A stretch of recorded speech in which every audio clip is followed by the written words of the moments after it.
ഞാൻ ഈ മേനോ സാറിന്റെ ഇൻട്രൊഡക്ഷനില് അന്ന് നിർമ്മാതാവ് എന്ന് പറഞ്ഞാൽ വളരെ സ്ട്രിക്റ്റ് ആണ്, നിർമ്മാതാക്കൾക്ക് ഒരുപാട് വിലയുണ്ട്, അന്ന് നിർമ്മാതാവ് ഇതില് ക്രിയേറ്റീവായിട്ട് ഇടപെടുന്ന ആളാണെന്ന് എല്ലാം പറഞ്ഞ രാമുഖം പറഞ്ഞിട്ട് നിർമ്മാതാവ് മാങ്ങ പറിക്കുന്നു, മുരിങ്ങാക്കോല് പറിക്കുന്നു, നിർമ്മാതാവിന്റെ വണ്ടിക്ക് എടുത്ത് കൊടുത്തേ എല്ലാവർക്കും രാത്രി 2 മണിന്റെ പോകും, എല്ലാവർക്കും ഇച്ചിരി സ്മോൾ കൊടുത്തേക്ക്, രാത്രി ഇച്ചിരി മാങ്ങ പറിച്ചേക്ക്. ഇതാണോ ക്രിയേറ്റീവ് ആയിട്ടുള്ളത്? ആയിത്തപ്പെടാറിയോ പ്രിയനായിട്ട് വന്ന സിന്ദൂര സന്ധ്യയ്ക്ക് മൗനം. അവിടെ പോയിട്ട് മെയിൻ പരിപാടി ഷൂട്ടിങ് കഴിഞ്ഞാൽ എല്ലാരും ചൂതുകളിയാണ്.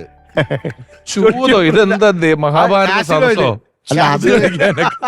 അത് വേറൊരു കഥയാണ്. നമ്മള്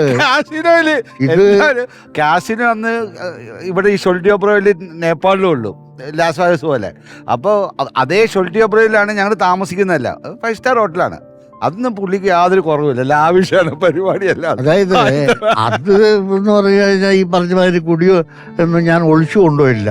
കൽക്കട്ടയിൽ നിന്ന് ഫ്ലൈറ്റിലാണ് പോകുന്നത്. ഫ്ലൈറ്റിൽ പോകുമ്പോൾ എല്ലാവർക്കും ഈ 2 പോക്കറ്റില് ബ്ലാക്ക് ലേബിൾ വാങ്ങി. കാരണം നമുക്ക് അങ്ങനെയുണ്ടല്ലോ, നമുക്ക് ഇന്ത്യയിൽ നിന്ന് വെളിയിൽ പോകുമ്പോഴോ അല്ലെങ്കിൽ ഇന്ത്യയിൽ നിന്ന് വരും. എപ്പോഴായാലും ഒരു പടം ചെയ്യുമ്പോൾ എന്നെ വിളിക്കണം.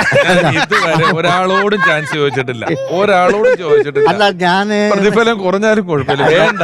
അല്ല, എന്റെ എല്ലാ പടങ്ങളും അങ്ങനെ തന്നെയാണ്. ഞാൻ അതിൽ ഇൻവോൾവ്ഡായി.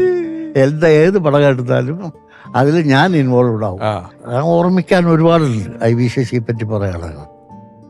കാരണം ഇത്രയും അടുത്ത ഒരു ഡയറക്ടർ എനിക്കുണ്ടായിട്ടില്ല. ഒരുപാട് ഡയറക്ടേഴ്സ് ഉണ്ടായിട്ടുണ്ട്, ഭരതനൊക്കെ എൻ്റെ ഡയറക്ടേഴ്സ്. പക്ഷെ ഇത്രയും ഞങ്ങൾ അടുത്ത് ഇതായിട്ടുള്ള ഐ വി ശശിയായിട്ടാണ്. നമുക്ക് ശശിസാറിനെ കുറിച്ച് ഒരുപാട് സൂപ്പർ ഹിറ്റ് സിനിമകൾ നമുക്ക് വേണ്ടി എഴുതിയിട്ടുള്ള പ്രിയപ്പെട്ട SN സ്വാമി സാർ ഓർക്കുന്നു. ഞാൻ ആദ്യമായിട്ട് ഒരു ഡയറക്ടർ സിനിമ എന്ന് പറഞ്ഞ് കാണാൻ തുടങ്ങിയത് ഐ വി ശശിയുടെ സിനിമകളാണ്. അതും ബ്ലാക്ക് ആൻഡ് വൈറ്റ് സിനിമകൾ, ഒട്ടും പ്രസിദ്ധരല്ലാത്ത ആർട്ടിസ്റ്റുകൾ അഭിനയിച്ച സിനിമകൾ, വെച്ച് തുടങ്ങുന്ന സിനിമകൾ. ശശിയുടെ ആദ്യകാലത്തെ സിനിമയുടെ ആദ്യാക്ഷരം ആയിരുന്നു. അങ്ങനെ ഒരുപാട് പ്രത്യേകതയുള്ള ഒരു ഡയറക്ടറായിരുന്നു, വളരെ ബോൾഡായ ഡയറക്ടർ. ആ കാലഘട്ടത്തിൽ ആരും ശശി എടുത്തിരുന്ന സിനിമയുടെ പോലത്തെ സബ്ജക്റ്റ് ഒന്നും വേറെ ആരും കൈകാര്യം ചെയ്തിട്ടില്ല. ഒരുപക്ഷെ അതായിരിക്കാം കാരണം, ആ ഒരു വ്യത്യസ്തമായ ഒരു സിനിമകളുടെ രീതി ആയതുകൊണ്ടായിരിക്കാം അദ്ദേഹം പെട്ടെന്ന് അറിയപ്പെടാൻ തുടങ്ങിയത്. അദ്ദേഹമായിട്ട് ഞാൻ ഒരു സിനിമയാകപ്പാടെ ചെയ്തുള്ളൂ, ബലറാം താരാദാസ് എന്ന സിനിമ. അത് ഞാൻ ഒറ്റയ്ക്കല്ല, ഞാനും ദാമോദർ മാസ്റ്ററും കൂടെ ചേർന്ന്.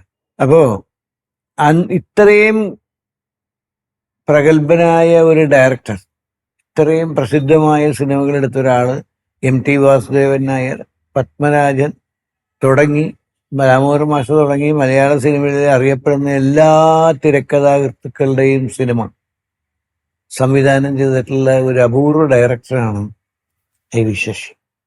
പക്ഷേ ഞാൻ പരിചയപ്പെടുമ്പോഴും കാണുമ്പോഴും ആ ഒരു ശശിയെ കാണാനുണ്ടായില്ല. ഒരു സാധു മനുഷ്യൻ, വളരെ സിമ്പിൾ ആൻഡ് ഹമ്പിൾ ആയിട്ടുള്ള ഒരാളായിരുന്നു ഐ വി ശശി. അദ്ദേഹത്തിൻ്റെ ജീവിതത്തിൽ 1-2 വലിയ സിനിമകൾ അദ്ദേഹം പ്ലാൻ ചെയ്തിരുന്ന എന്നോട് പറഞ്ഞിട്ടുണ്ട്. അതൊന്നും എന്തോ നടക്കാതെ പോയി, സാരമില്ല. പക്ഷെ അദ്ദേഹം ഉണ്ടാക്കിയ പേര് മലയാളത്തിലെ സിനിമാ പ്രേക്ഷകർ ഒരിക്കലും മറക്കില്ല.